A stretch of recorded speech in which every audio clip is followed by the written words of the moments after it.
Un programme no de Maulud 2021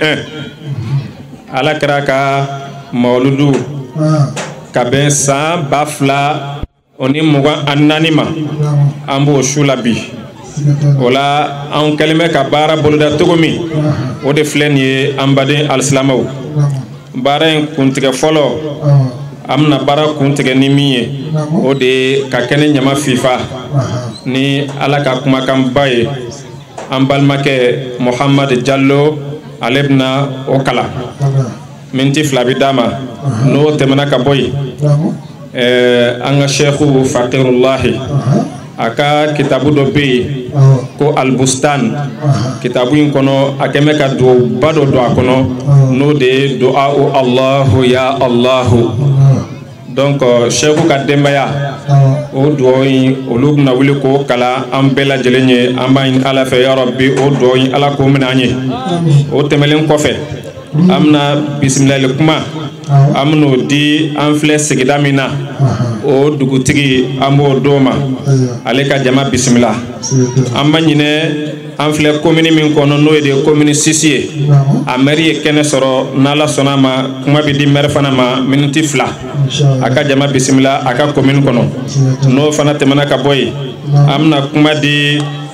Sheikhu ka kalandenw surtout munu be hizbu daimuka o jama nyema min bula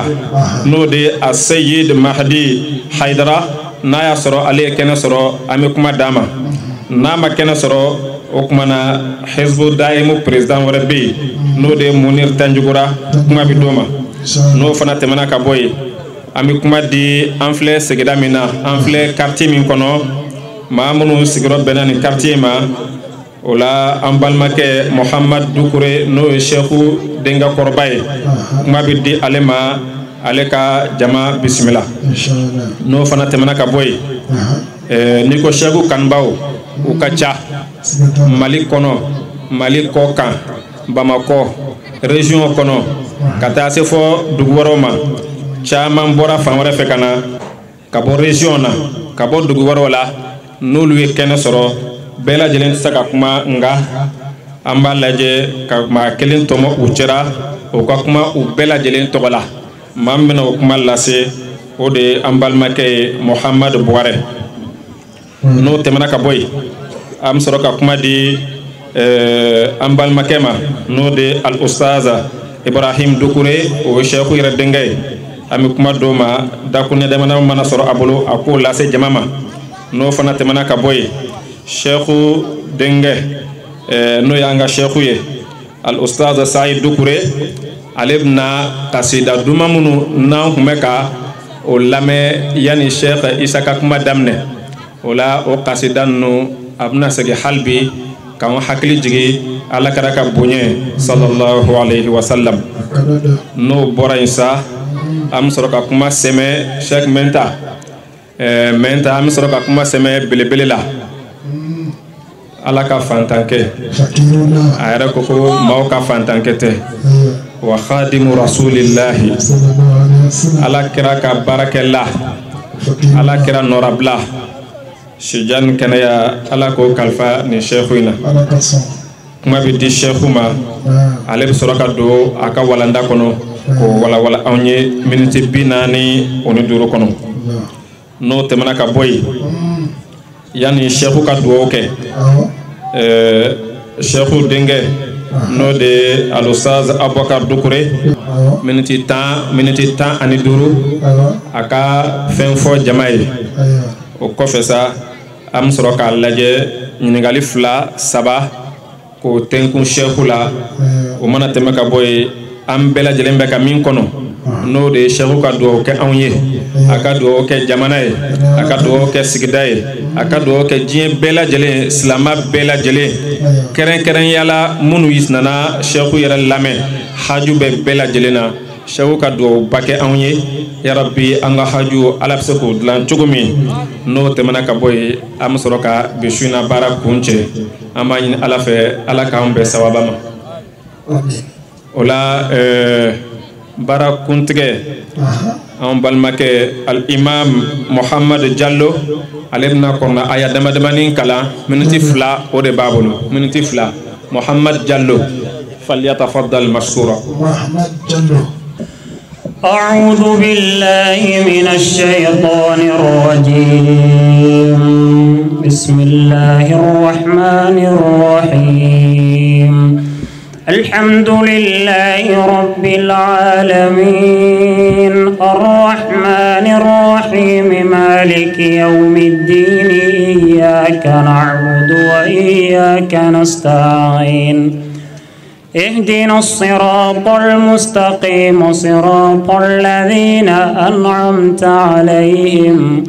غير المغضوب عليهم ولا الضالين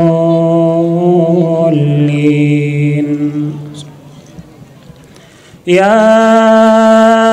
أيها الذين آمنوا اتقوا الله حق تقاته ولا تموتن إلا وأنتم مسلمون يا أيها الناس اتقوا ربكم الذي خلقكم من نفس واحدة وخلق منها زوجها وبث منهما رجالا كثيرا ونساء واتقوا الله الذي تساءلون به والأرحام إن الله كان عليكم رقيبا يا أيها الذين آمنوا اتقوا الله وقولوا قولا سديدا يصلح لكم أعمالكم ويغفر لكم ذنوبكم ومن يطع الله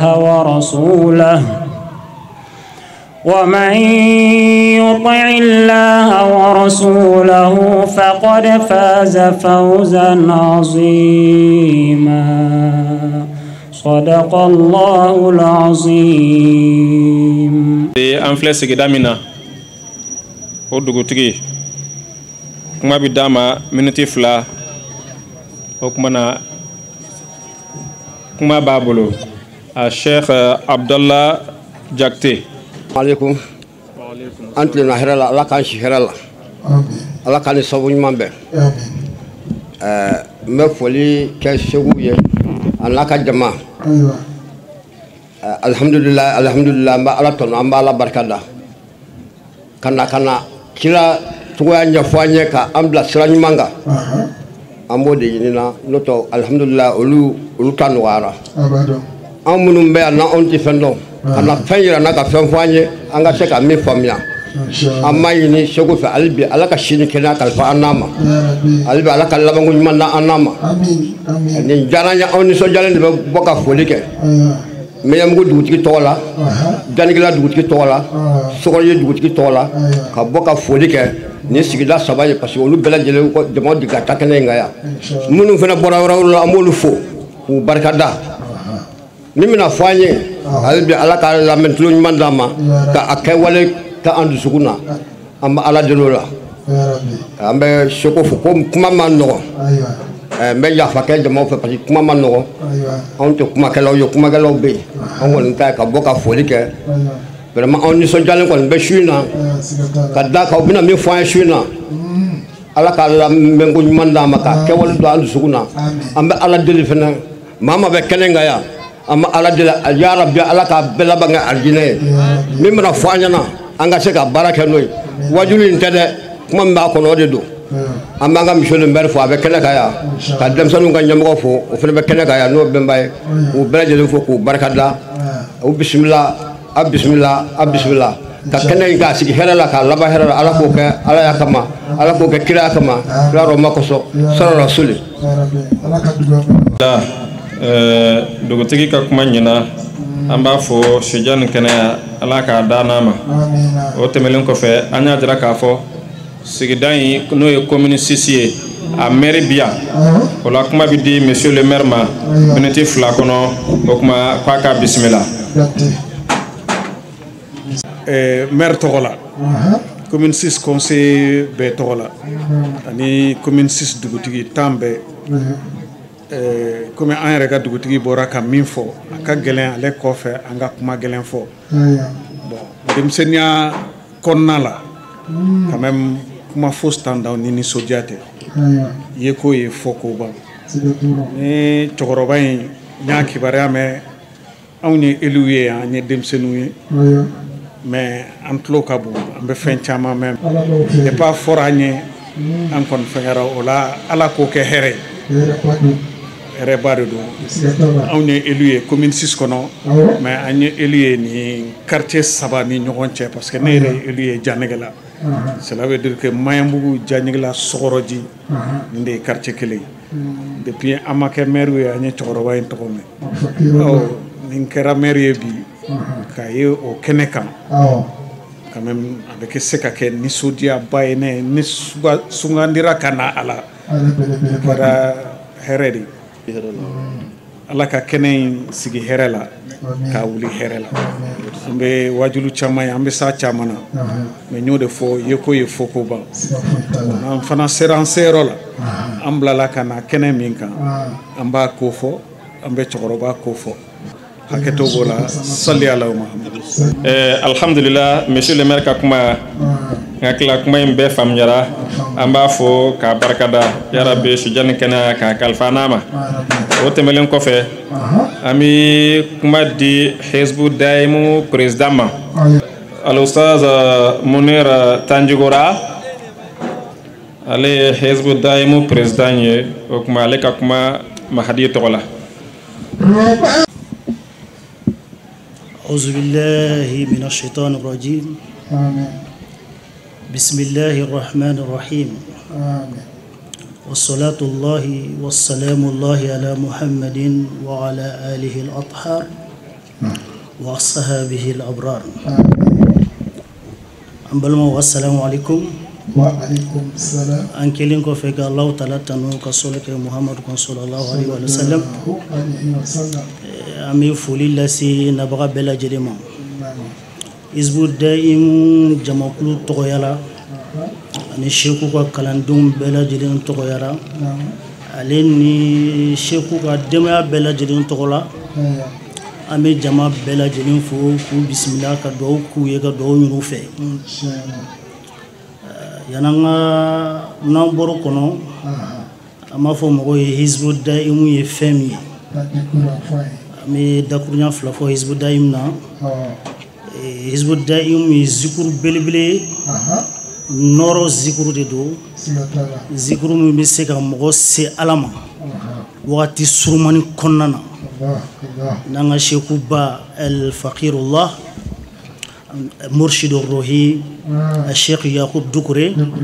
a ye jateminɛw kɛ ka tɛntɛli kɛ Ala kɛra ka kumakanw kɔnɔ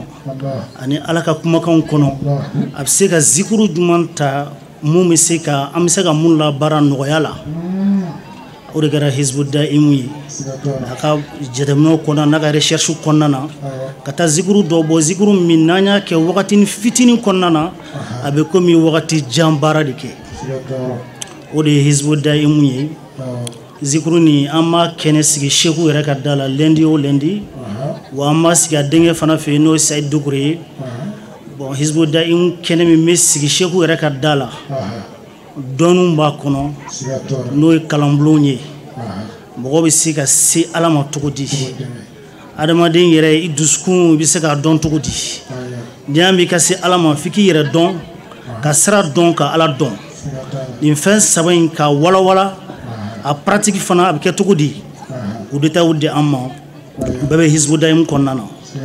donc an b'a ɲini an balima fɛn fɛn nana kɛnɛ in kan ni minnu tɛ Hizbu Da'imu dɔn dayɛlɛlen n'u bɛɛ lajɛlen ye an ka ɲini an ka dɔn zikuru minnu n'an bɛ fɛ an ka se Ala ma n'an bɛ fɛ ka nɔrɔ sɔrɔ ka kɛ Ala jɔn ɲuman ye ka fɛn dɔ nɛnɛ Ala ko la yan'an ka bɔ diɲɛ in kɔnɔ an b'a ɲini an balimaw bɛɛ fɛ u ka taa Hizbu Da'imu minɛ ni maa min bɛ fɛ ka Hizbu Da'imu kɛnɛ i bɛ fɛ ka y'a kɛnɛ kan an bɛ segin a kan Sheikh Yakub Dukure ka so lundi o lundi n'an ye fitiri seli a baara bɛ kɛ yen nɔ ani Sheikh Sayid Dukure fɛ yen ama ɲini ala fɛ ya rabbi ni sheku ba in ala ka sijan ni kɛnɛya d'an ma dɔnni min n'a bɛ ka di an ma ala ka a faamuyali nɔgɔ an ye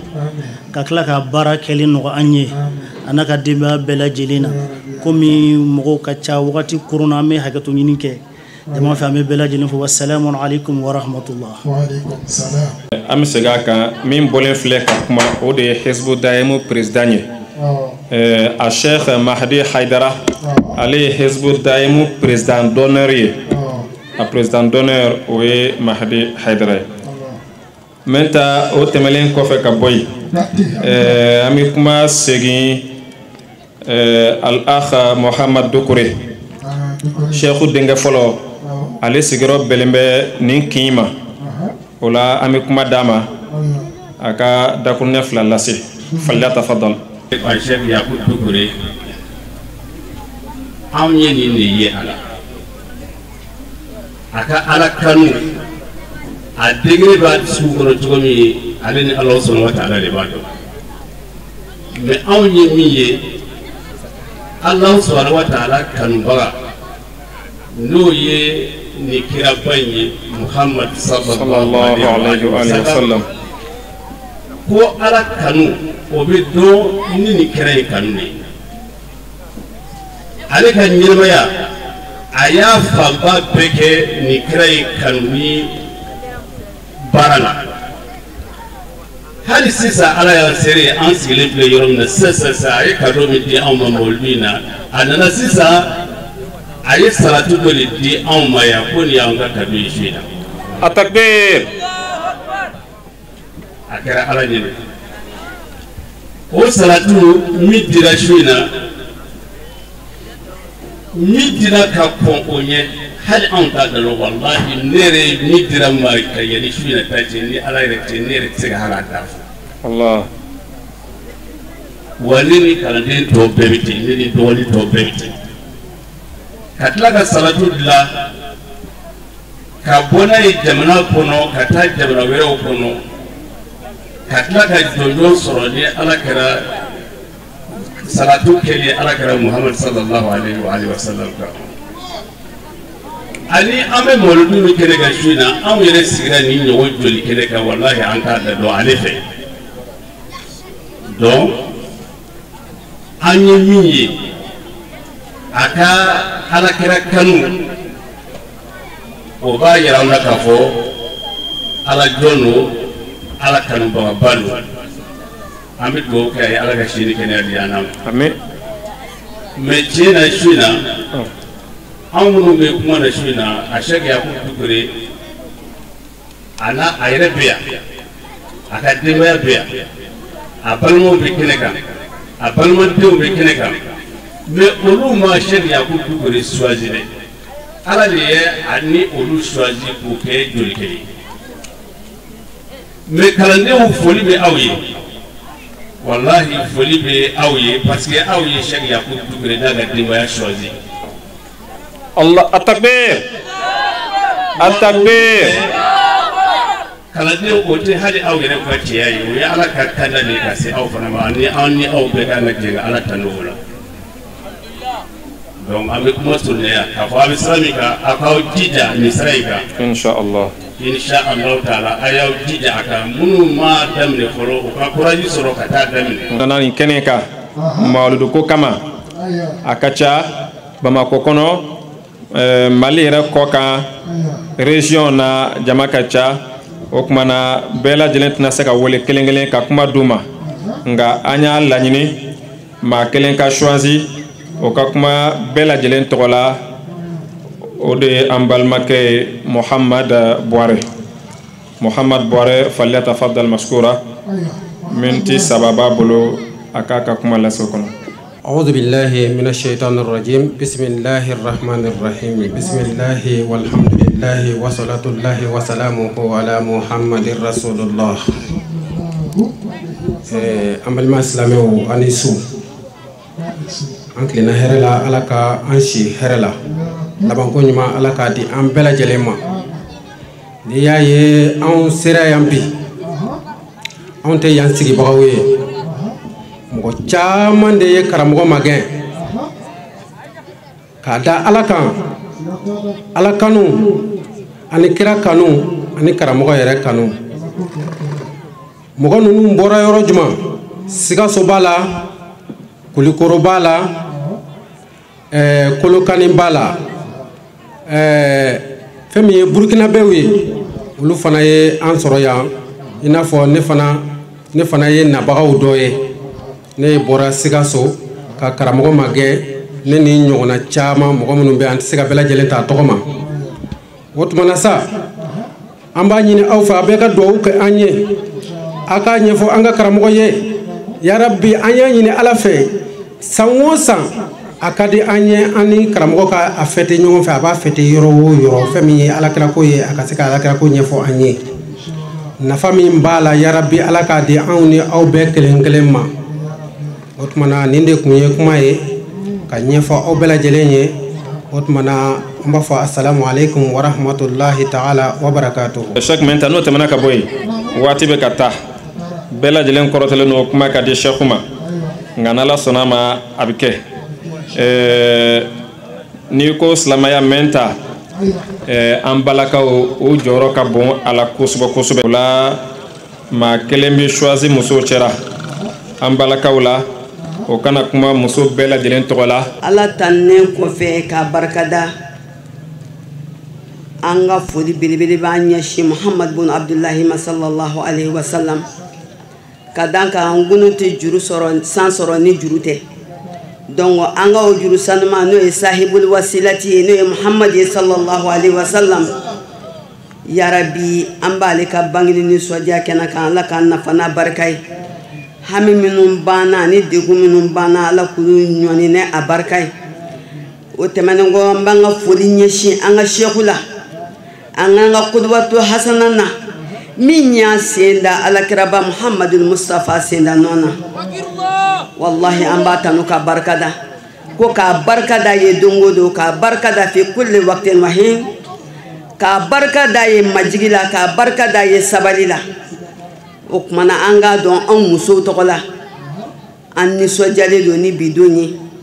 Bi anw musow ka kunnawolo don ye. Cɛw nin don in anw ka kan n'a ye ka tɛmɛ aw kan. Parce que ni kira kun tɛ sallallahu alaihi wa sallam, ɲaŋuma kun b'a sɔrɔ dankari la adamadenya na. Ɲama kun b'a sɔrɔ muso burujara. Mais ni Ala kira hɔrɔma n'a barika ye, musow ye kɔrɔta sɔrɔ, ka lafiya sɔrɔ, ka se sɔrɔ, se min n'a b'u nafa, ka se ka denbaya tali masuliya ta. Donc an bɛ Ala kira barikadaw la. K'an bɔ fali juru kɔrɔ, k'an bɔ muru kɔrɔ, k'an bɔ cɛcima kalama fagali kɔrɔ. Kuma min na ni denmuso kun kɛra lagosili fɛn ye arabu bolo, kira de nanen o kɛra anw ma hɛrɛ ye. O kumana musow k'a fɔ an bɛɛ lajɛlen ko tare tare an bɛɛ nisɔndiyalen don bi. Ko ni ko nisɔndiyabaatɔ ma k'a ka tasuma faga, n'a ɲɛji m'a faga, a nuji b'a faga walima a daji. O kumana ne bɛ kuma ni n yɛrɛ tɔgɔ ye ani k'i muso bɛ ani diɲɛ muso bɛɛ lajɛlen ani seku kanuba bɛɛ lajɛlen tɔgɔ ye k'a dɔn k'a fɔ alhamdulilahi rabbil alamin. An bɛ Ala deli ya Rabbi, Ala k'an ɲɛmɛ seku la. Ya Rabbi, Ala k'an ɲɛmɛ seku la. Ya Rabbi, Ala k'an ɲɛmɛ seku la. Ya Rabbi, Ala ka seku kisi, Ala k'a tanga. Ala k'a k'an ɲɛ ɲɛjɔyɔrɔ ye ka sini kɛnɛya ni laban ɲuman d'a ma n'a ka denbaya bɛɛ lajɛlen. O kumana yan bɛ kuma kuntala surunya. Wa astaghfirullah wa lakum wa li sairil muslimina min kulli dhanbin fastaghfiruhu innahu huwa ghafurur rahim. Wassalamu alaikum wa rahmatullahi ta'ala wa barakatuh. Chaque menta ne m'a fui ngo muso jɔyɔrɔ dinɛ kɔnɔ a ka bon. Ya Rabbi, an ba min bɔlen fɛnɛ ka kuma sijani kɛnɛya Ala ka kalifa n'a ma. Ya Rabbi, ka ɲuman caya musow la. O tɛmɛlen kɔfɛ ka bɔ yen menta an bɛna se an ka ustazu ma. Kuma bɛna di al ustaz Ibrahim Dokure n'o ye Cheikhu denkɛ ye. Ale miniti 10 b'a bolo, miniti 10 nka an b'a ɲini a fɛ a kana tɛmɛ miniti 10 kan. Cheikh Saïd miniti 10 mana surunya i ka kɔri walasa kuma ka jɔ. فليتفضل مشكورا. أعوذ بالله من الشيطان الرجيم. بسم الله الرحمن الرحيم. وصلاة الله وسلامه ورحمته وبركاته على النبي محمد وعلى آل بيته الأطهار وصحبه الأبرار. رب اشرح لي صدري ويسر لي أمري واحلل عقدة من لساني يفقه قولي ووفقني للصواب إنك أنت الهادي إلى صراط المستقيم. يا الله يا رب العالمين إياك نعبد وإياك نستعين. السلام عليكم ورحمة الله. الحمد لله أم بدين سلامه جفر مسوكا أم باوبلا جلين فو نسلام الدين كفوليكاني فوليكان مي نو دي كيسي فوليه فوليكان مي ني كاندا بي اوديكو نو دي السلام عليكم ورحمة الله.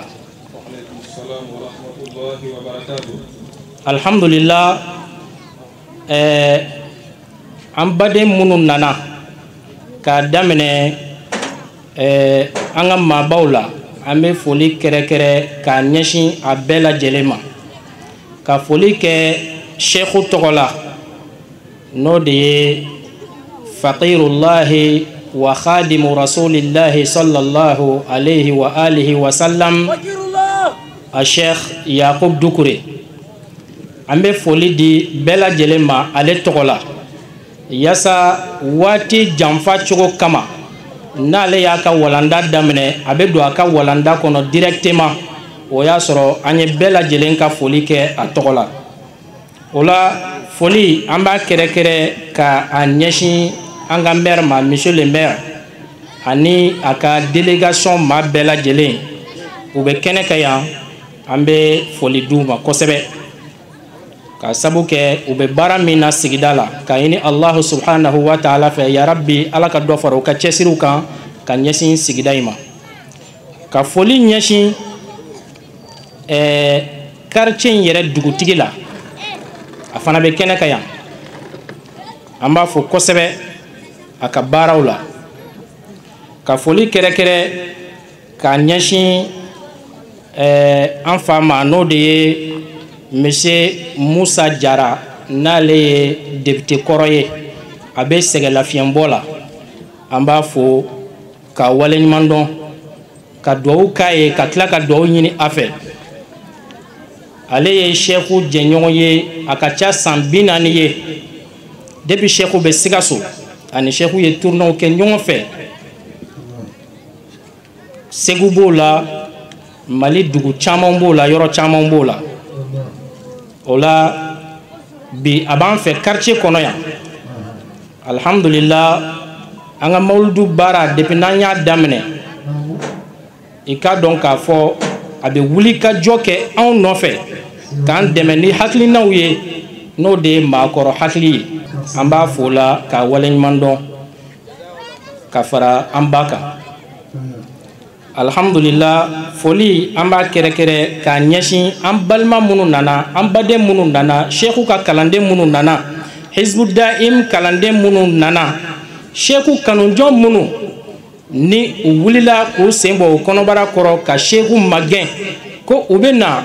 kiraba Muhammad sallallahu alayhi wa alihi wa sallam a ka mawludu kɛnɛ min ni sheikhu b'o ɲɛnamaya Bamako Maɲanbugu tɛrɛnba la k'u bɛ na u sen jɔ kɛnɛ in kan ka tila ka u ɲɛ jɔ an ka belebele in na ka tila ka dugawu ɲini an ka belebele in fɛ.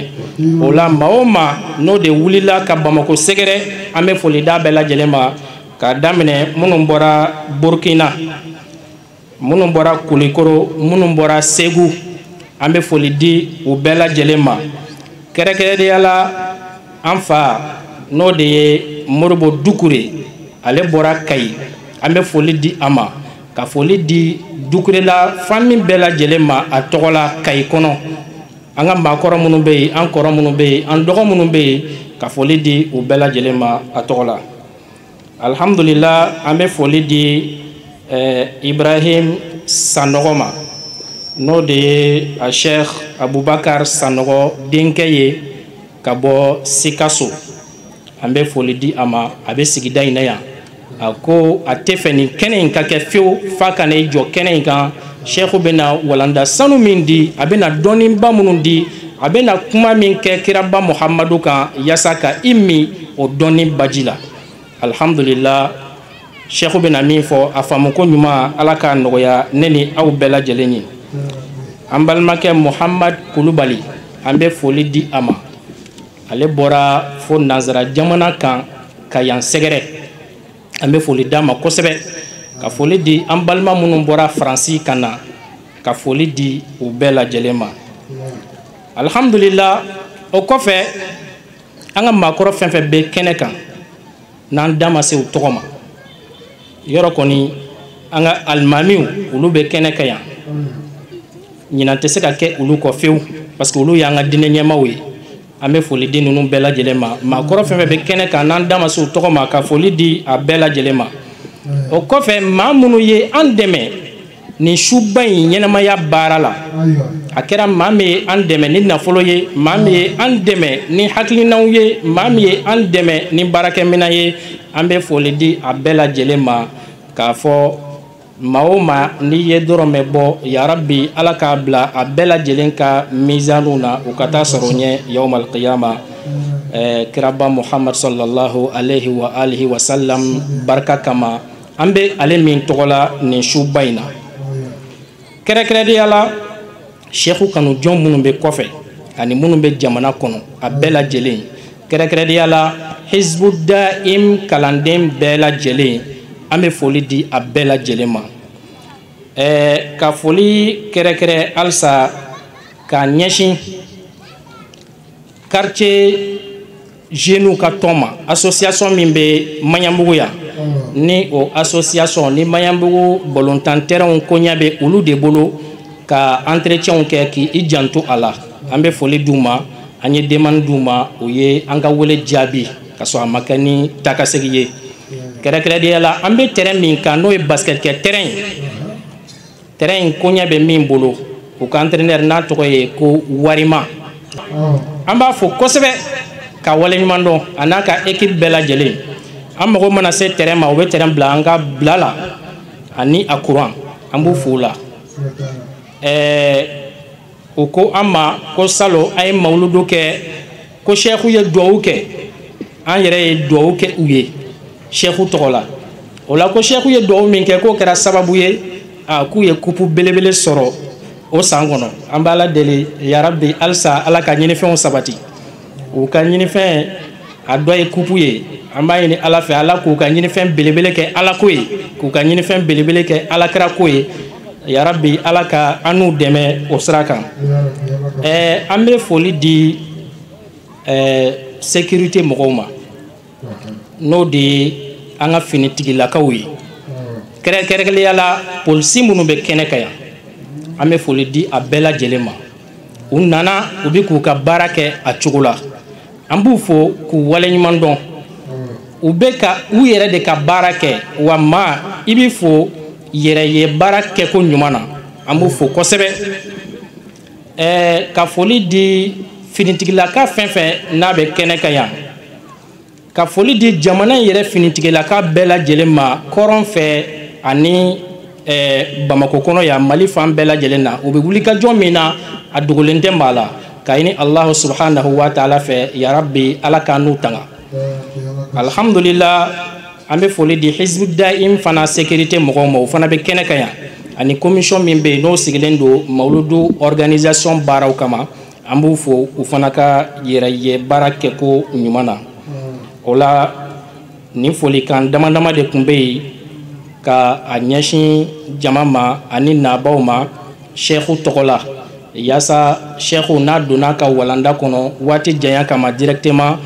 an sigilen don ka min kɔnɔ yaasa an bɛ se ka o sɔrɔ a la cogo min. O la an b'a ɲini Alahu subhanahu wa ta'ala fɛ sheikhu bɛ na an sɔn dɔnni baji kɛnɛba minnu na a faamuko ɲuman ala k'a nɔgɔya ne ni aw bɛɛ lajɛlen ye. Ala ka an bɛɛ sawaba ma. ala ka san caman yira ne ni aw la an ka jɛn ka nin kɛnɛba in sigi kiraba muhamadu tɔgɔ la an bɛ dugawu kɛ an ka sɛkuba yɛrɛ ye ya rabbi a bɛ k'an sɔn lɔnni min na ala ka barika don a la ala ka barika don a la sijan ani kɛnɛya ani labanko ɲuman ala k'a di an ni sɛku ma a ka ɲinifɛn belebele n'o ye alahu subhanahu wa ta'ala ye ya rabbi an b'a ɲini ala fɛ ala k'o nɔgɔya an n'a ye alhamdulillah an b'a fɔ wasalamu alaikum wa rahmatullahi wa barakatuh. Alhamdulillah, alhamdulillah. Sheikh Menta a tɔ ye sɔɔni Sheikh bi don kuma kɔnɔ yan'o cɛ Sheikh Saïd Doucouré an b'a fɛ miniti 5 kɔnɔ a kana kasida dumanw kabini Sheikh ka kasida dilanlenw na a kana miniti 5 kɛ k'o kala anw ye Sheikh ka sɔrɔ k'a labɛn ka don a ka walanda kɔnɔ. اللهم صل على محمد اللهم صل على محمد وعلى آل محمد وعلى آل محمد السلام عليك أيها النبي السلام عليك أيها النبي ورحمة الله وبركاته ورحمة الله وبركاته اللهم صل على محمد اللهم صل على محمد وعلى آل محمد وعلى آل محمد السلام عليك أيها النبي السلام عليك أيها النبي ورحمة الله وبركاته ورحمة الله وبركاته اللهم صل وسلم على جسد نبيك الشريف الظاهر الآدمي وعلى روحه المحمدي الغيبي وعلى نوره الأحمدي الباطني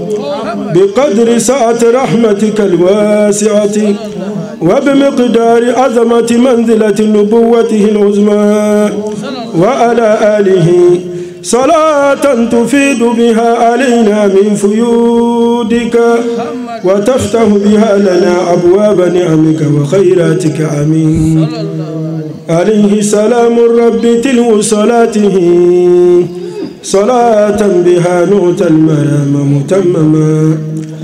بشير نذير خاتم الرسل أسوة سراج منير كان سمحا ودحصما حريص على إيماننا ذو التهجد حباه به المولى مقاما مقدما كريم صراط مستقيم مشاور ذو الرعي يمضي ما عليه تعزما وقد جاءه جبريل ليلا وغسلا بماء طهور قلبه ماء زمزما وأم به البيت المقدس طائرا وفي ليلة المعراج قد جاوز السماء أنيل دنوا مع تدلي التخصص رأى كبريات الآي آدم مقرما وقال رأيت النور والنور نعته رأى صفة الجبار لا ذات ففهما اللهم صل على محمد اللهم صل على محمد وعلى آل محمد وعلى آل محمد السلام عليك أيها النبي السلام عليك أيها النبي ورحمة الله وبركاته ورحمة الله وبركاته اللهم صل على محمد اللهم صل على محمد وعلى آل محمد وعلى آل محمد السلام عليك أيها النبي السلام عليك أيها النبي ورحمة الله وبركاته ورحمة الله وبركاته عليه سلام الرب تلو صلاته صلاة بها نؤتى المرام متمما الله يا الله الله يا الله يا الله يا الله يا الله يا الله يا الله يا الله يا الله يا الله يا الله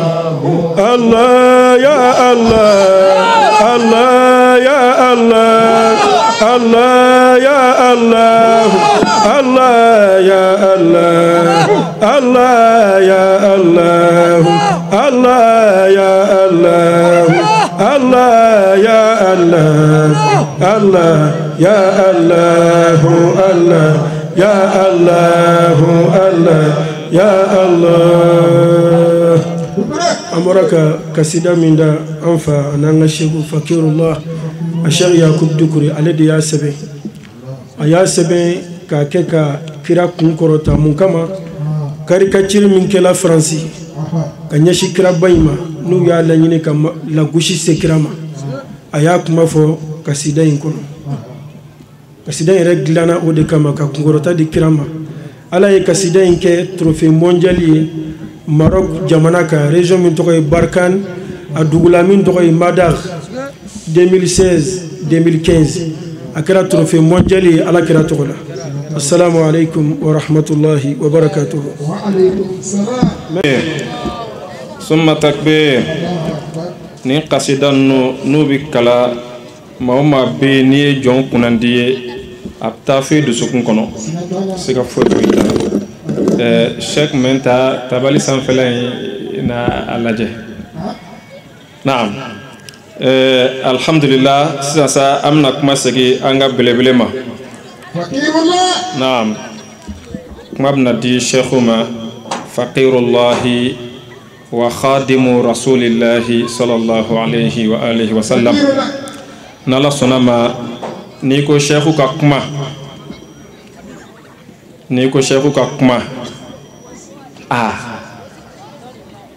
n'i ye thème d'a ma togo o togo ale ye baji de ye n'a ka kuma bɛ to ka fɛrɛ donc ɲinɛ an ma sɔn ka Sheikhu koron ka thème kelen d'a ma nga salawatu minnu bɛ yen sɔlli minnu bɛ yen n'u lakodɔnna diɲɛ kɔnɔ kosɛbɛ kosɛbɛ Sheikhu bɛna lajɛ o sɔlli ninnu na ka damadamani tɔmɔ o la k'u kɔrɔw fɔ alisilamɛw ye ka d'a kan kuma dɔ la n'i bɛ Ala bato i b'a bato ni fɛn min ye n'i b'o kɔrɔ dɔn a b'i seli ja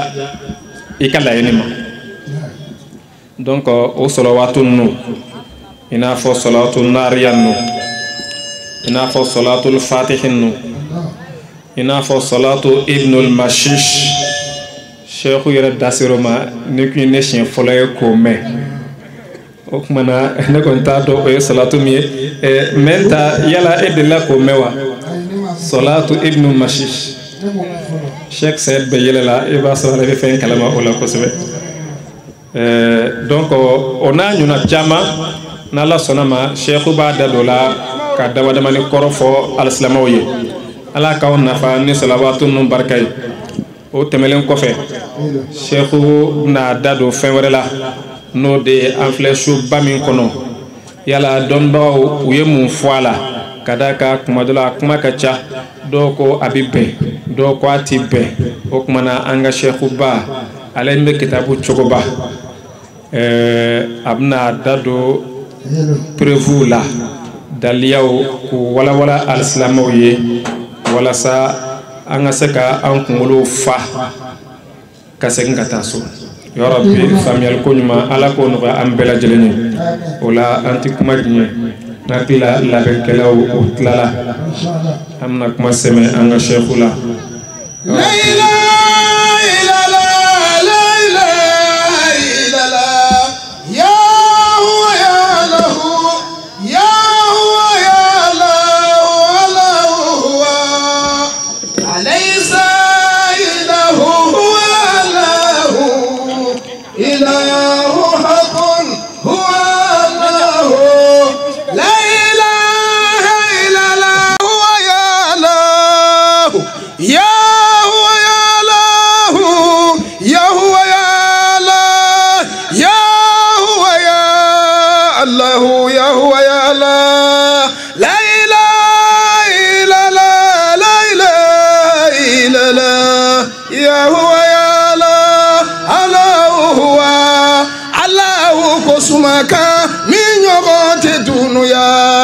akakusa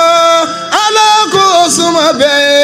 la ilaha illallah la ilaha illallah la ilaha illallah silama donga le fla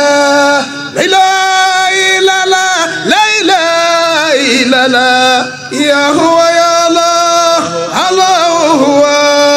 ya tige allah tuya jirauna la ni tunya